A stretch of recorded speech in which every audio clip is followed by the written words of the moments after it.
우리는 민주주의 국가에 살고 있습니다.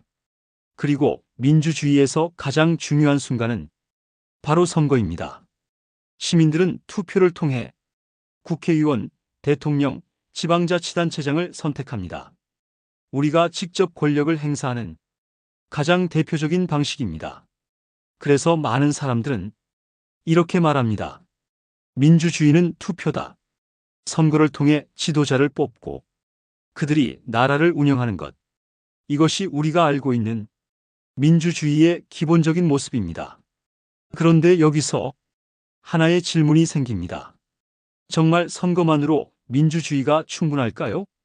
우리는 보통 4년에 한 번 또는 5년에 한 번 투표를 합니다. 그리고 그 사이의 시간 동안 정치는 정치인들이 운영합니다. 그렇다면 이 구조만으로 국민의 다양한 의견이 정치에 충분히 반영될 수 있을까요?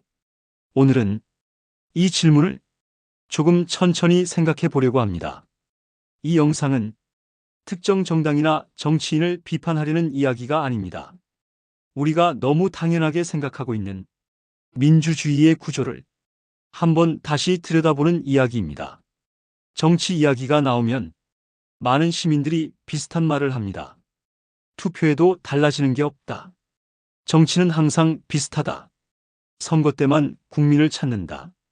이런 말들을 한 번쯤 들어보셨을 것입니다. 어떤 사람들은 투표를 포기하기도 합니다. 어차피 바뀌지 않는다. 이렇게 생각하기 때문입니다.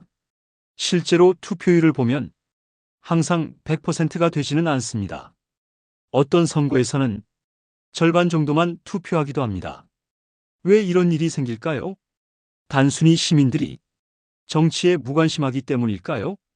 아니면 민주주의의 구조 자체가 시민들에게 충분한 참여 기회를 제공하지 못하기 때문일까요? 조금 더 생각해 보면 민주주의는 의외로 단순한 구조를 가지고 있습니다.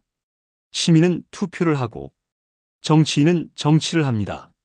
그리고 그 사이에는 상당히 긴 시간이 존재합니다. 그 시간 동안 시민이 직접 정치에 참여할 수 있는 방법은 생각보다 많지 않습니다. 그래서 많은 시민들은 정치를 바라보는 관객이 되기도 합니다. 정치에 대해 이야기하지만 정치 과정에 직접 참여하는 기회는 생각보다 제한적입니다. 현대 민주주의의 대부분은 대의민주주의라는 방식으로 운영됩니다. 대의민주주의는 시민이 직접 모든 정책을 결정하는 대신 대표를 선출해서 정치 권력을 맡기는 제도입니다. 이 방식이 등장한 이유는 현실적인 문제 때문이었습니다. 국가가 커지고 인구가 많아지면서 모든 시민이 직접 모여 정책을 결정하는 것은 거의 불가능해졌기 때문입니다. 그래서 시민들은 대표를 선출했습니다. 그리고 그 대표가 국회에서 법을 만들고 국가 정책을 결정합니다. 이 구조 덕분에 대규모 국가에서도 민주주의가 운영될 수 있었습니다. 하지만 이 구조에는 한 가지 특징이 있습니다. 시민의 정치 참여가 선거에 집중된다는 점입니다. 선거가 끝나면 정치의 중심은 대표자에게 이동합니다. 시민은 다음 선거까지 기다리게 됩니다. 이 구조는 오랫동안 유지되어 왔습니다. 그리고 실제로 많은 나라에서 민주주의를 안정적으로 유지하는 데 큰 역할을 했습니다.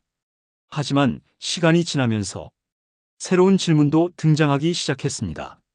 시민은 정말 선거만으로 정치에 참여하고 있는 것일까요? 오늘날 사회는 과거보다 훨씬 복잡해졌습니다. 정책 문제도 훨씬 다양해졌습니다. 경제, 환경, 복지, 교육, 기술, 외교, 정치가 다루는 영역은 점점 넓어지고 있습니다. 그렇다면 시민의 의견도 그만큼 다양해졌을 것입니다. 하지만 정치 참여의 방식은 여전히 선거 중심으로 유지되고 있습니다. 그래서 어떤 사람들은 이렇게 말합니다. 현대 민주주의는 참여가 너무 제한적이다. 그래서 여기서 하나의 생각 실험을 해볼 수 있습니다. 만약 시민이 선거 외에도 더 자주 정치에 참여할 수 있다면 어떻게 될까요? 예를 들어 중요한 정책에 대해 시민들이 온라인 토론을 한다면, 또는 일정한 절차를 거쳐 시민 투표가 이루어진다면, 또는 정책 아이디어를 시민들이 직접 제안할 수 있다면 정치는 지금과 조금 다른 모습이 될 수도 있습니다. 물론 이런 방식에는 많은 어려움도 있습니다. 정보의 정확성 문제, 감정적 여론 문제, 전문성 문제, 그리고 정치적 갈등 문제도 있습니다. 그래서 대부분의 나라에서는 아직도 대표 중심 정치가 주된 구조로 유지되고 있습니다. 하지만 한 가지 변화는 분명히 나타나고 있습니다. 기술의 발전입니다. 인터넷과 디지털 기술은 시민 참여 방식 자체를 바꿀 가능성을 가지고 있습니다. 과거에는 수백만 명이 동시에 의견을 모으는 것이 거의 불가능했습니다. 하지만 지금은 온라인 플랫폼을 통해 수많은 사람들이 토론하고 의견을 나눌 수 있습니다. 이 기술이 정치 참여 방식에도 영향을 줄 수 있을까요? 아직은 명확한 답이 없습니다. 하지만 많은 나라에서 이 질문을 조금씩 실험하고 있습니다. 실제로 세계 여러 나라에서는 시민 참여 민주주의에 대한 다양한 실험이 진행되고 있습니다. 어떤 나라에서는 시민 토론회를 통해 정책 의견을 모으기도 합니다.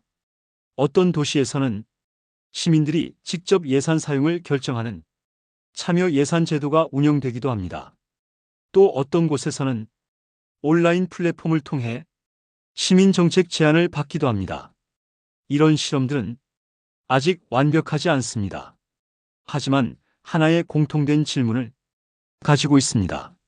시민은 어디까지 정치에 참여할 수 있을까? 민주주의는 고정된 제도가 아닙니다.